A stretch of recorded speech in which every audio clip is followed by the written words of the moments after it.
2 more minutes and then I'll give it time.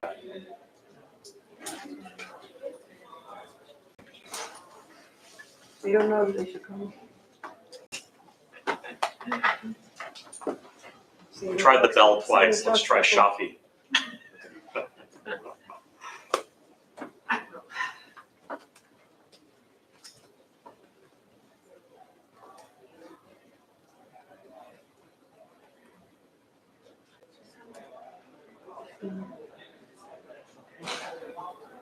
What's her last name?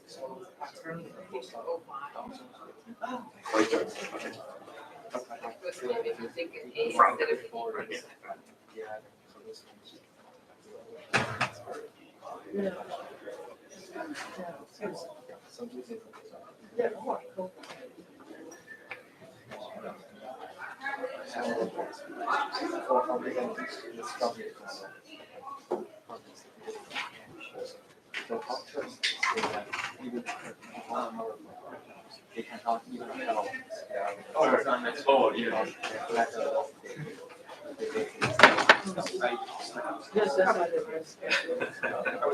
Yes. All right, so thanks for joining us after the break. We have a talk that's even better than French macaroons. Frauke Kreuter will be talking about what should we align with, so please take it away. Thank you very much. It is hard to compete with the macaroons. I was pretty excited to see the program for this week, and 2 of the talks that we had, both one today and one Monday, are quite related to what I'm going to talk about. We heard about the plurality of preferences and the questions like how do we get that captured and how do we even know what that is. And earlier this morning we heard about the need to consider more values and maybe less of a rational choice invoked decision-making optimization setup. And so both of these are important. And if I look at it from the lens of a social scientist, then of course you could ask us like, okay, why do we care that systems are aligned both on the plurality of preferences and on these values? And I want to show you a couple of use cases how LLMs can be used or are currently used in science, why that matters, beyond, the big threat prevention that we're trying to do. And one really super simple example is the automated coding of open-ended questions or, any text, any summarization, but certainly open-ended questions, right? A lot of social scientists, they collect data and they have people openly answer and talk about what they do. And then this goes into a classification system and later on ends up in a data set that doctors might use or what have you, right?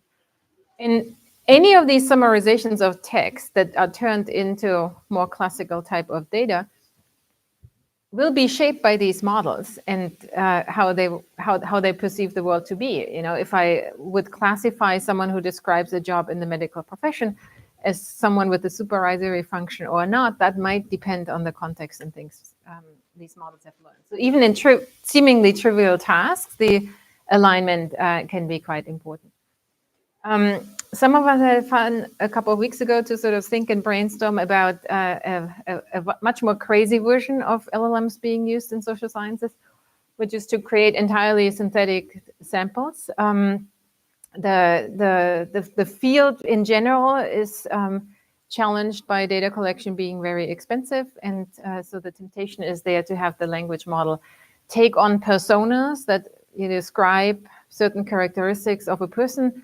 I live in Berkeley, am 35 years old, unmarried, this and that income, and I will likely vote for, And, arguably you can say if I have a survey that has a 7% response rate, then maybe I might as well make up the data, So that is a big discussion that's happening right now. And this paper has been published. It is a paper that was doing exactly that, right? And there are others who do similar things of that nature, creating the data entirely in silicon. Now, the interesting thing is, if you compare the results of such doing to big flagship surveys like the National the American National Election Survey. Here, the results from ChatGPT 3.5 prompted with these personas that give their preferences to certain parties, and the data from ANES, the results are pretty similar, right? And others, I mean, there are many more studies that did things of that type. At least for the equivalent of an imputation task, it seems to work. Creating an entirely synthetic data set, maybe not so much, certainly not similar to synthetic data problems in general. When you try to get at multivariate distributions, that's much harder than the marginals and the like. But anyway, so this just for context, why this can matter, right?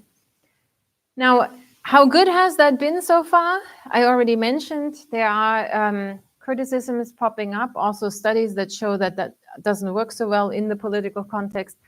In Europe, where we have multi-party systems, Germany also one of them, the survey data and the LLM models don't align at all, you know, in their predictions.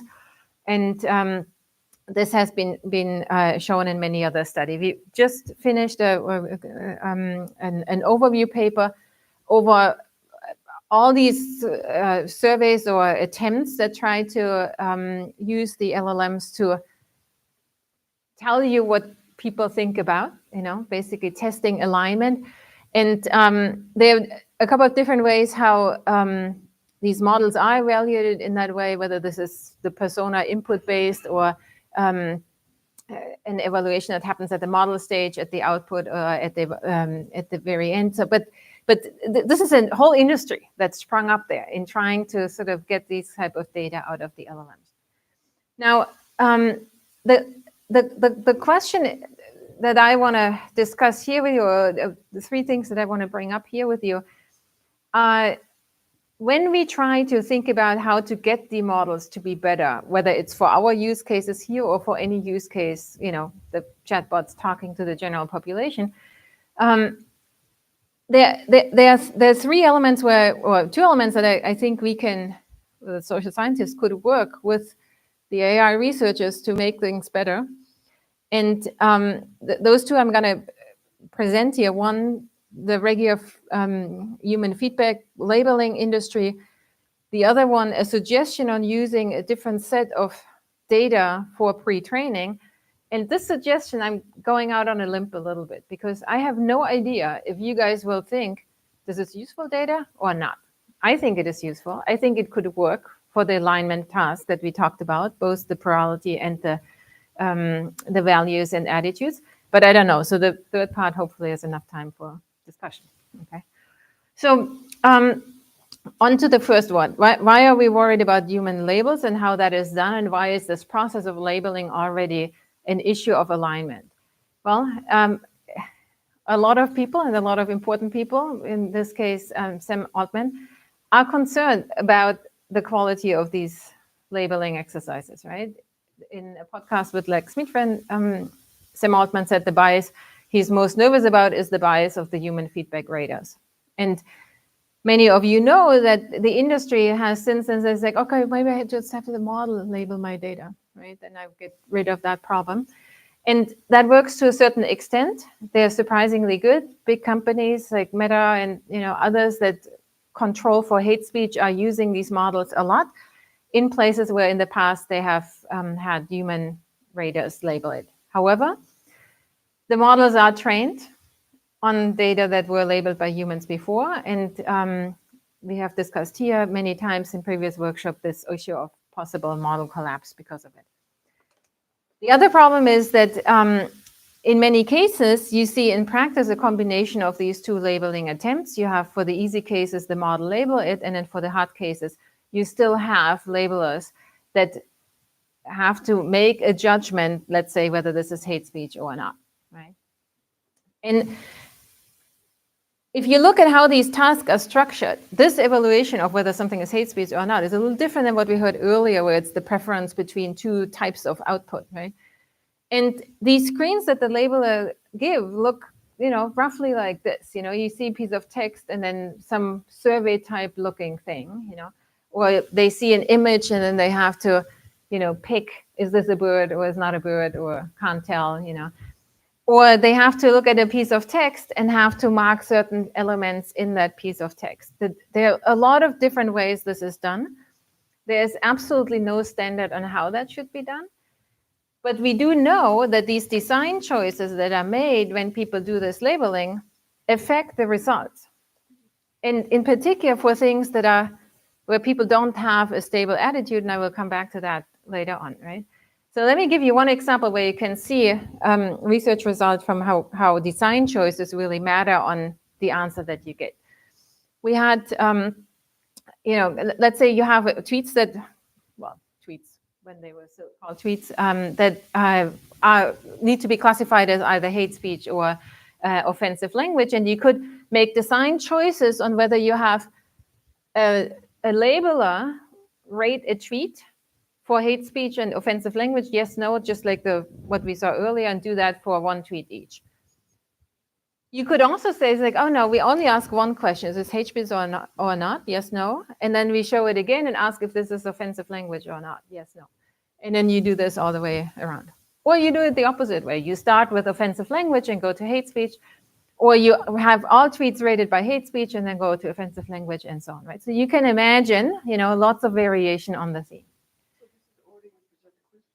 Correct. So if the labelers are faced with this task, right, and naively we would assume there is a right answer, at least you would give a stable answer, right? And ideally, these design choices wouldn't matter. If they do matter, then we should agree on how we do this operation, or we at least should have transparency on these design choices. And so we tried this out in a data collection where we had 3,000 tweets that were labeled by 900 people that signed up to Prolific to do such tasks. There were 50 tweets per labeler and 15 labels per tweets, basically randomized in these different conditions. And then we trained models for each of these data and had test sets respectively. And so let me show you the results. The first piece that I want to show you is the order matters, right? We see in some instances significant differences between the proportion of answers that were, tweets that were labeled as hate speech and the proportion of answers that were labeled as offensive language simply by the design choice, right? And it does matter for the model accuracy, it is not the case that we can say, oh, if you train it in a certain way and test it in a certain way, you get the best results. There are some design choices like the version A that performs poorly no matter how you evaluate it. So these things do matter, right? That's the first point I want to make here. The labelers' attitudes are not stable, design choices matter. The second piece I want to make is not just the design that you have, but also who are the people who make these labeling, who are part of these labeling tasks. There has been a lot of discussion on crowd workers maybe not representing the people that are then interacting with the language models themselves, and a push towards getting to a situation where you have diversity among those that do these label assessments. And the important thing is that when we think about diversity of labelers, who is doing the labeling, diversity for the diversity's sake makes no sense, right? But it is important to think about if the characteristics of the people that label are in any shape or form related to what is being labeled, right? And oftentimes you can think through that. You don't even need to do experiments. We can imagine you would want to have a certain type of diversity to do that. But again, there's little standardization on this practice. If the labeler characteristics correlate with the label or with the content matter, then it does matter. And we see in the literature examples where that is the case. Here, an example where an image was classified by its trustworthiness. And you can see that the resulting ratings are quite different depending on the demographic characteristics of the people that were labeling this particular person. This is the grouping, the demographic grouping of the people that labeled, and this was their average level of trustworthiness. What was the question? Is this person trustworthy? Yeah. And the female was low. Oh God. Yeah. So also I'm curious, like sometimes in survey data when we get, very low, when the demographics don't represent the demographics of the population, that's explicitly used as a correction mechanism to try and, de-bias the estimates. Right. So do people do these kinds of things with among the labelers? Like depending on the target application of who's using it? So, no, Okay. or rarely. I've seen some discussion, and I'm curious for those of you in the room who are involved in these tasks, a lot of times there's no documentation, right, on that. There's already no documentation on who was the set of labelers. There's no documentation on demographic variables of the labelers. So there's, from the outside, no chance to assess whether there is the need to do so or not. And certainly, I guess right now, a little appreciation of this being a problem, and therefore we don't know, right? So the no in my answer is more no, like I have not seen it. That doesn't mean it doesn't happen, but if it does happen, it happens behind closed doors. Okay, so for this first part, I want to, summarize for us to take away the way we do these measurements matter. We have very little transparency on the process. We know that the process and design decision matters, and we know that it matters who does these assessments. But we have right now really a good way to communicate it, or to, as you said, reweight afterwards so that we get a better representation, right? Now, moving on to the representation, this is exactly one of the questions that I have to this audience here. Should we or can we make use of a large source of data or sources of data currently untapped, right? Because, if you look in the AI literature, this quote, you have probably seen it, comes up time and again. Everyone wants to do the model work and not the data work, right? Now, it turns out there is a whole industry of people who do data work and have done data work for many decades. And we could just use it, and these data are sitting around and have not been used for training as far as I can tell.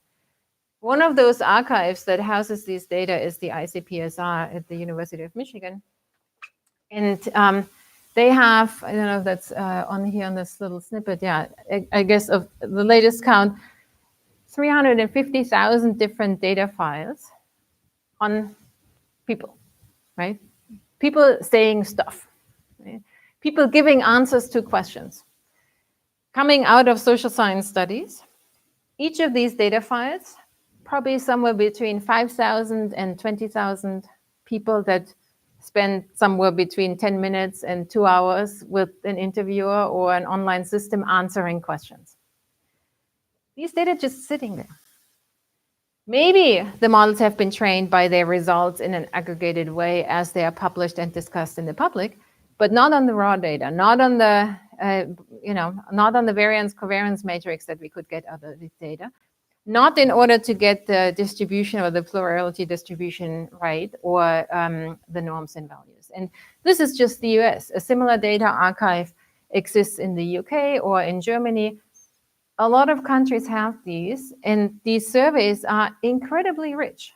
So let me show you a couple of examples for these surveys. Not all of them are attitudinal questions and go with values and ethics, but some are simple behavioral ones. And one of them you might have known, maybe under the name folk tables, because that's what Moritz Hart and others called it when they used data from the American Community Survey, which is a smaller version of the US Census, and converted these data into a nice Python package that can be used for benchmarking.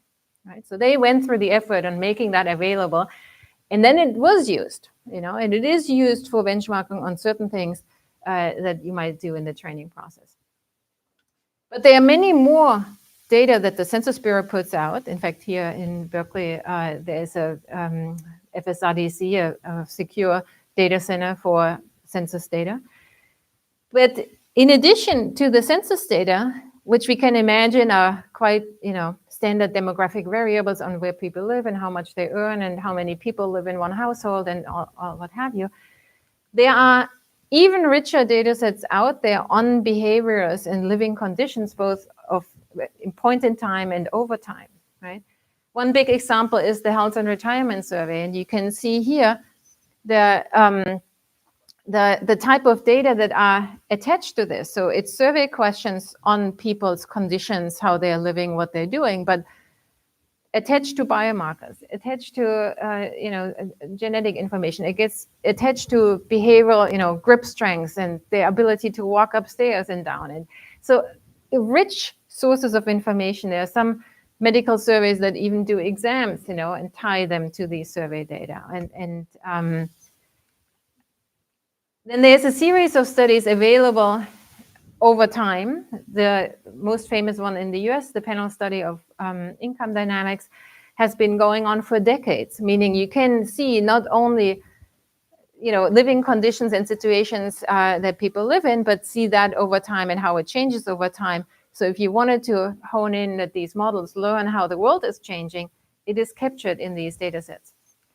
And then there are many studies, and some of you might remember 5 years ago I was presenting this, that are, available across countries, right? This particular one, the COVID Trends and Impact Survey, was one that we fielded in 140 countries at the same time.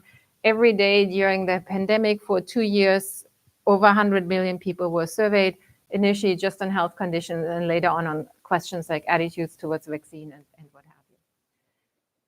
So those would be the behavioral data. A couple of examples for attitudinal data, values and opinions. The most famous one in the US is the General Social Survey. It is a study that is currently done or housed at in Chicago at NYC. And this has been running since the 1970s, every year. And this survey is full of questions like the following, there has been a lot of discussion about the way moral and attitudes about sex change in this country. If a man and a woman have sex relations before marriage, do you think this is always wrong, almost always wrong, wrong only some of the time, not wrong at all, right? And then not only do you have answers to the questions, you have them broken out by any possible demographic group or otherwise group, you might think. Why is this important? Well, if you think of alignment of these models, to, for example, questions like this, the answers to that change over time, right? I mean, where we are now, there are about 15% of the people asked in the survey of the opinion that this is always wrong, but that was different in 1943. And, I almost... Always wrong is what 15% always wrong. So that has gone way down, but it varies a lot also by high school degree, and those with less than high school see the world differently, right? And so if we are concerned that these models communicate with us or in a task, whether this is science or otherwise, in a way that's aligned with society, we have information on a lot of issues captured over time. And these curves converge. What are we teaching them that we weren't? You can ask this question for many of these items, right? If you look at this one here. She's saying rather than going to human labelers, there's a lot of data. Yeah, there is a lot of data. I mean, we know this already. And of course, this is a different task than classifying an item, whether it's hate speech or not, right? But if we are in generally concerned that these models operate that they tell us stuff that's not aligned with human values, right? We can, by committee, decide these are the values we have, or we could learn, what society thinks. And we actually know even the plurality because we have it for so many subgroups, right? And, here's another example of such a question. And, clearly a difference over time. If you look at the responses of Democrats to this, this is the role of mothers in the family and whether it's important that mothers have, which one did I pick here? If a working mother can have a warm and secure relationship with her children, right? That was the item. And Is the plot yes or no? Exactly, that the plot is a positive answer to that question. Yeah. And so to me, the question is, can we do something with this? And there are a couple of papers that already tried. Yeah, sure. This is the political party. Mm-hmm. So they used to think more and now less. The Democrats. No, the Oh, just Democrats. briefly, yeah. There was a change from 2020 to 2000. This one here, yeah. I mean, we don't see the confidence intervals on this, but the reason I show these trend lines only is to show you there's change over time, and we all know that there's change in values over time, but this change of values over time has been recorded. We have data on it, right? And so, some research have tried to fine-tune models on these data sets. So, for example, the General Social Survey was used to create embeddings that reflect the survey items, that reflect individual answers across the entire survey space, and that embed that reflect the period embedding, so that when you ask about the political opinion or something else in these synthetic data sets, the answers are maybe better than what we would get otherwise. And then even to retrodict answers to questions that weren't asked at a certain point in time, if they had been asked in the survey in the 70s, say, how would these people have responded, right? That was sort of their main gist and attempt that they tried to do, right? An interesting idea, a little strange for me, at least, as a survey statistician, that you could do that. On the other hand, we do imputation. Sort of modeling other answers, is not something that's entirely out of line. Now, I wonder, if we take these millions of data sets and work with these data archives, could we improve the models? Is that enough signal? Is that meaningful signal? I don't know. And this is a question I want to put out here. Data is not equal to data. It is sometimes, we have to admit, difficult to measure preferences. In particular, when we are trying to measure attitudes, so the value alignment on sort of ethical norms and values and ethics is difficult, because for certain things, people just don't have an opinion. And bad surveys would ask you about things you don't have an opinion about. A classic example, you can tell from the date here, is the question on filibuster in the US. There's a survey question that was pretty popular at that point in time, whether the filibuster should be changed. And it's not difficult to find surveys that just ask this particular question, irrespectively of whether the people ever thought about filibuster, whether they know what this is, whether they have an opinion and how strong their opinion is, right? So ideally, when we do measure attitudes, we would want to try to measure all different aspects of these attitudes and not just the question itself, right? And in fact, we have, in a recent study, looked at all papers that looked at attitudinal measurements published in Public Opinion Quarterly, which is one of the flagship journals in that discipline, on whether the attitudes that the researchers tried to capture would include all of these 5 dimensions, or if they just went after one item. And very few go after all 3, unfortunately.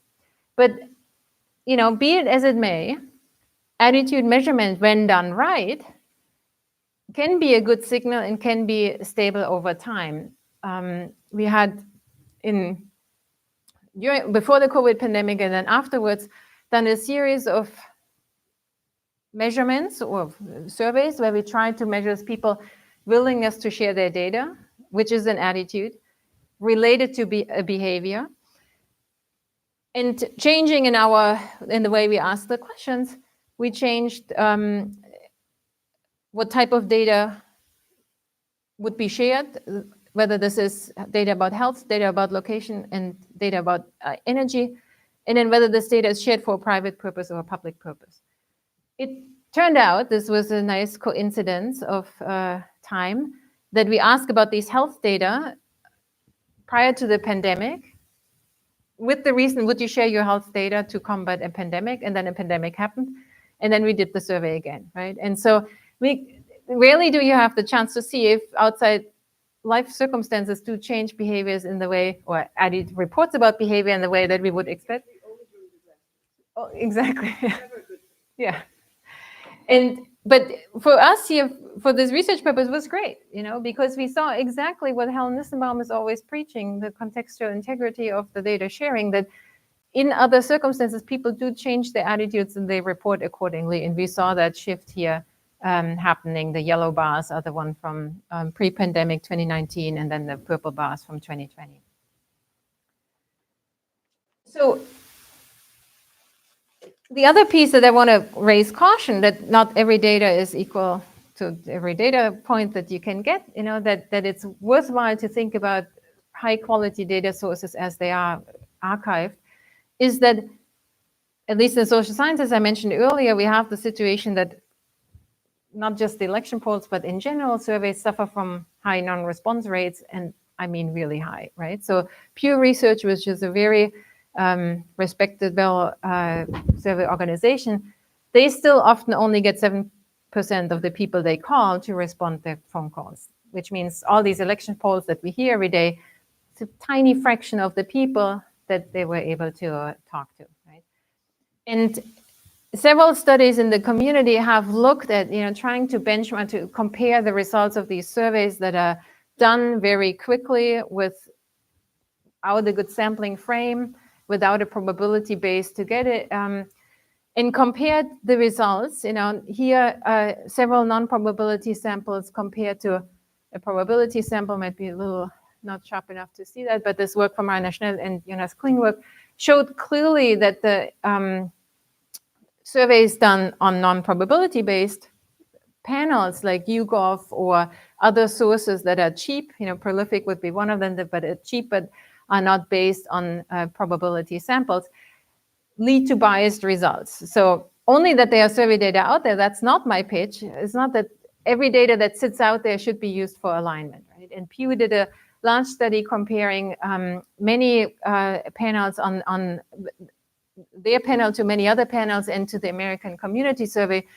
And not only did they see huge fluctuation of all these these online non-probability panel around the benchmark, but basically showing that it's still worthwhile investing money in good data collection. And this is the discussion I would like to have. If we think that it is worthwhile to take these high quality data sets to get the plurality right and to get a reading of values and norms in the society, how could such a collaboration could look like, right? How would the data needed to be presented to be useful for pre-training of these models or fine-tuning afterwards? And would such data have enough value that they could even be an investment in collecting high quality data, which is very costly and something that the social sciences or NSF itself can't fund anymore, right? That's a big problem they have. And so that's the part that I would like to discuss. I'll stop here so that we can do that.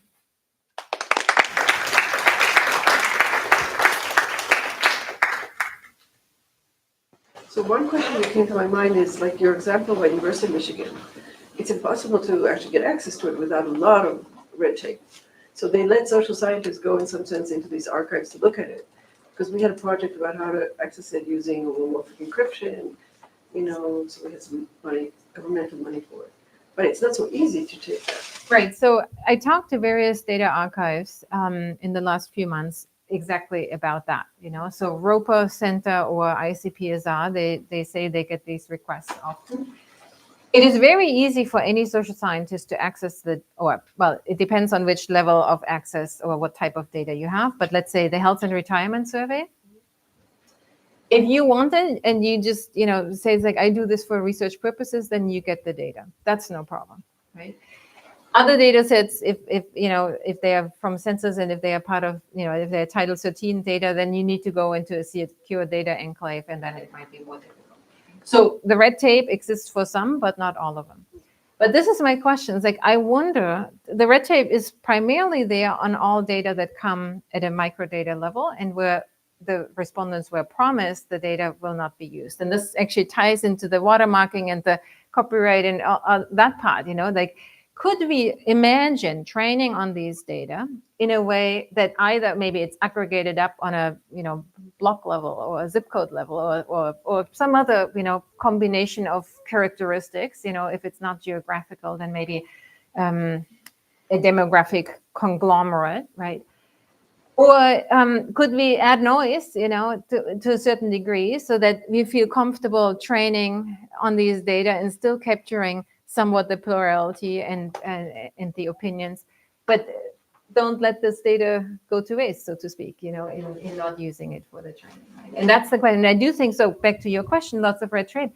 Yes, I think right now it would be difficult to do, but I think we could get the community rattled up to provide access to these data if we solve the privacy or the confidentiality assurance that was given in the past, and certainly if we say it's like, okay, but we join into funding flagship surveys that serve as benchmark, not just for other surveys, but for the entire LLM community. So very interesting talk. I know almost nothing about this area, so sorry if my question seems like absurdly naive. Good, I ask those all the time. So when one conducts a survey and asks questions, I think people look this in the crowdsourcing literature.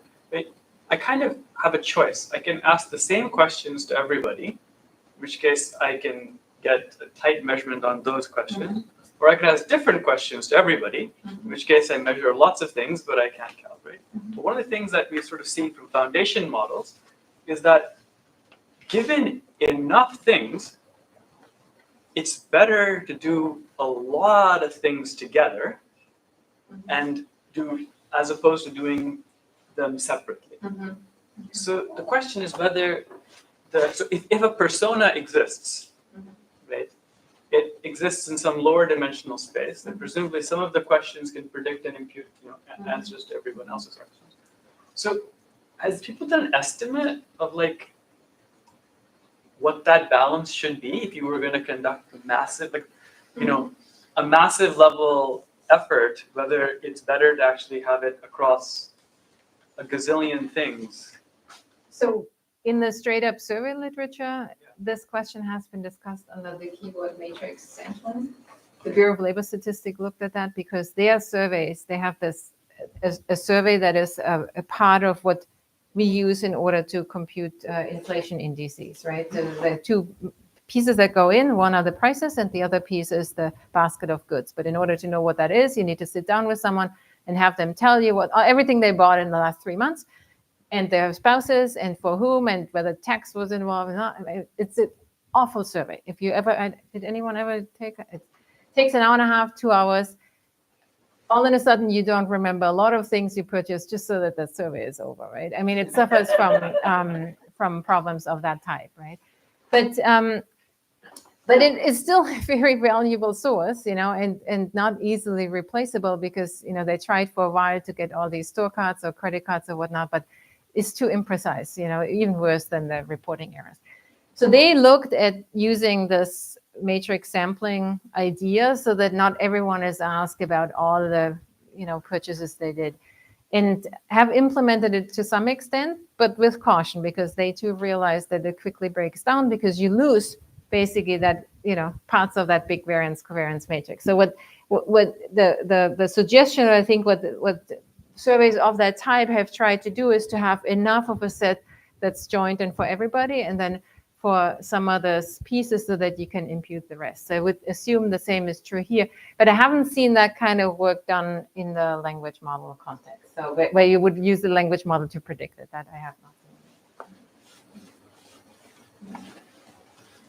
So my very educated knowledge that some social science students now using ChatGPT to replace really human surveys. And then for that purpose, do you think would be productive for social scientists get together and putting a timestamp? You can see people's opinions change, right? All of that to really impute 10 years from now, like in the back, what would be the opinions on things? Would that be a positive thing or that would be a negative thing?